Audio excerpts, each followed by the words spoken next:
Assalamualaikum warahmatullahi wabarakatuh. Waalaikumsalam. Alhamdulillah wassalatu wassalamu ala rasulillah amma ba'd. Alhamdulillah pada pagi menjelang siang ini kelompok 4 bisa tampil ya, di depan teman-teman yang cantik dan manis. Semoga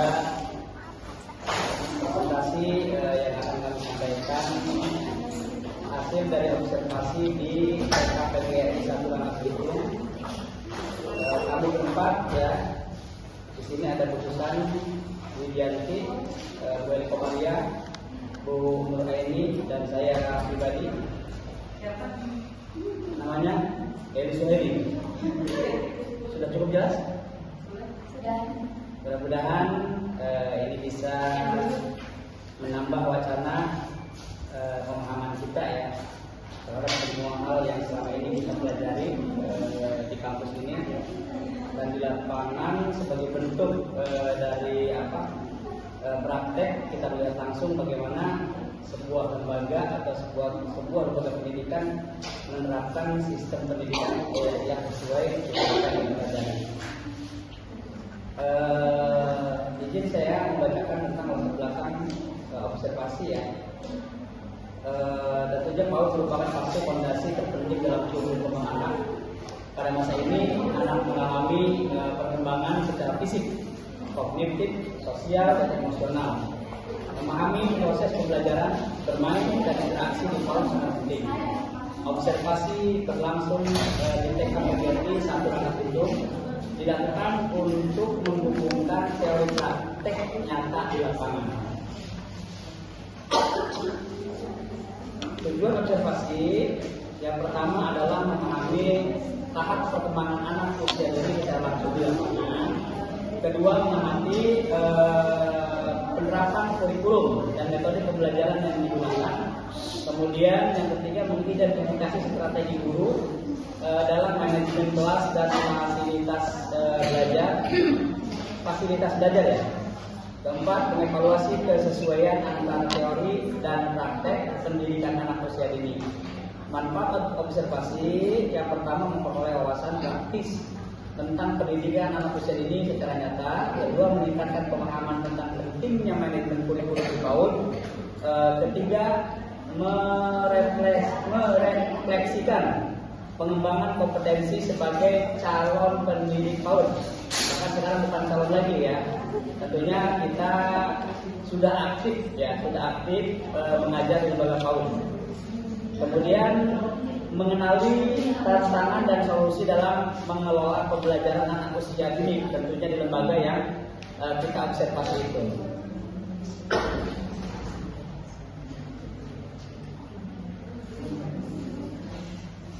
Nah, sudah.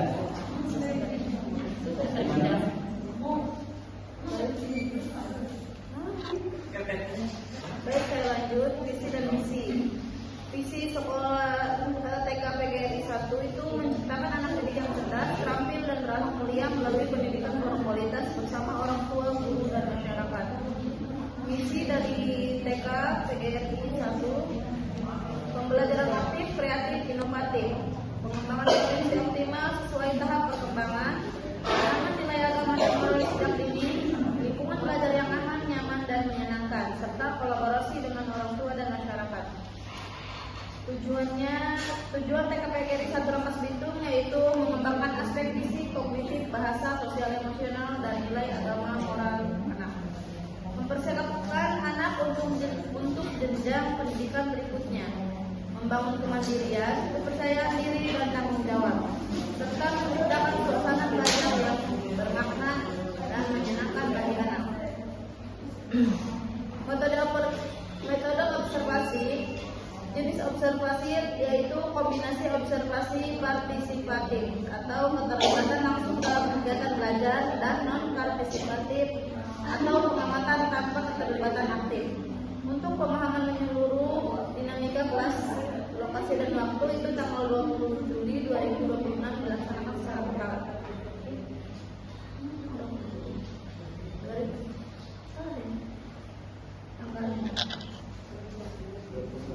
Iya, harusnya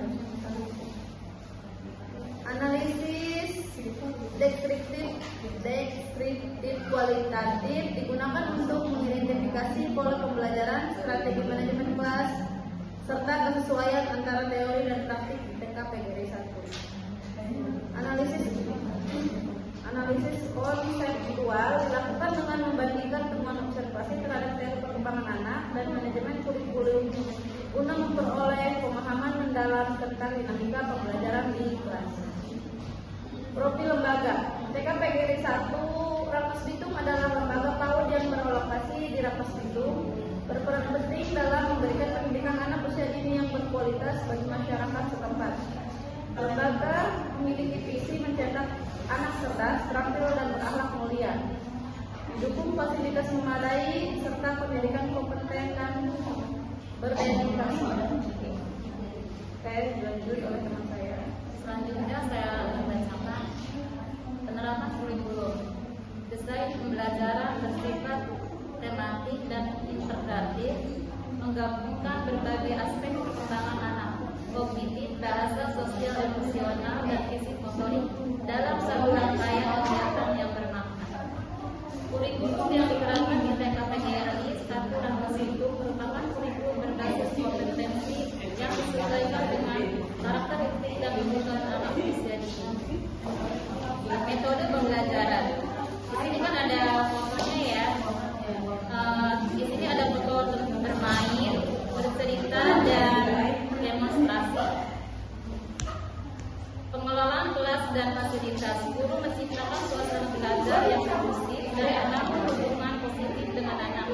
Tersedia alat permainan edukatif atau APE dan media pendukung yang memadai untuk menunjang proses pembelajaran yang aktif dan menyenangkan. Analisis konseptual. Praktek pembelajaran di TKPGRI Rangkas Bitung selaras dengan visi perkembangan anak usia dini. Elemen pendekatan Montessori terlihat dalam kebebasan anak memilih kegiatan dan pembelajaran mandiri yang difasilitasi guru. Manajemen kurikulum menyeimbangkan berbagai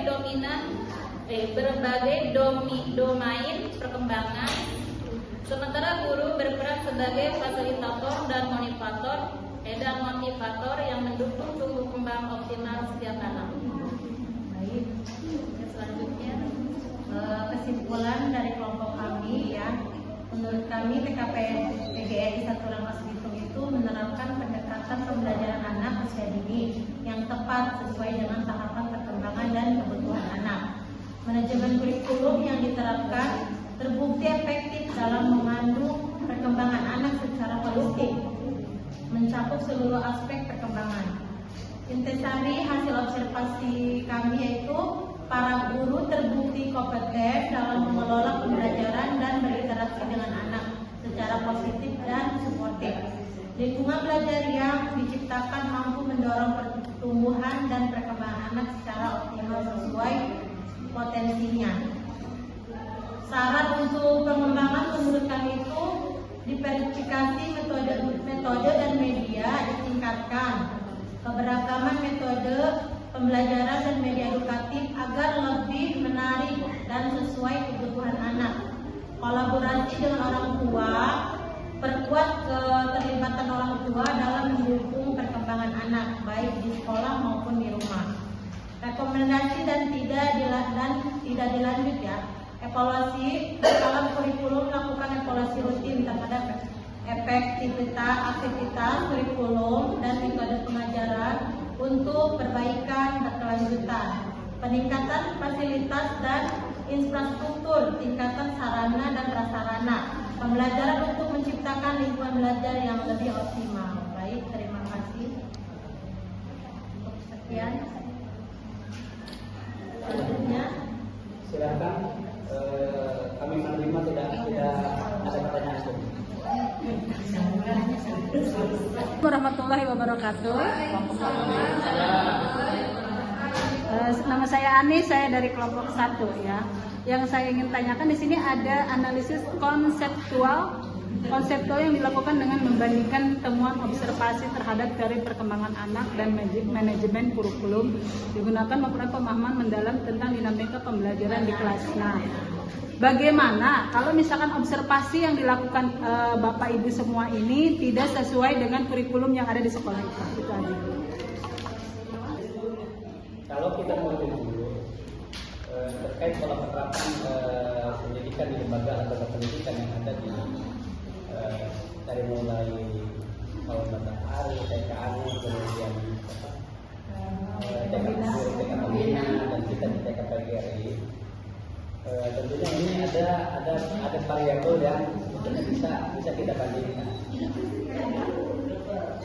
Ada yang menarik sebetulnya. Pola menyampaikan pendidikan pada anak supaya menyenangkan. Itu terkadang ini fair aja ya, tapi jangan di-up gitu ya. Yang kita alami kemarin itu ada polarisasi yang sangat menjenuhkan gitu. Gitu kan? Artinya ada sebagian acuannya kalau secara sistem kurikulum merdeka itu diterapkan tentunya ya. Kurikulum merdeka itu di lembaga yang kita observasi kemarin diterapkan. Artinya dari mulai pola pembelajaran, persiapan yang di guru itu kita lihat ada.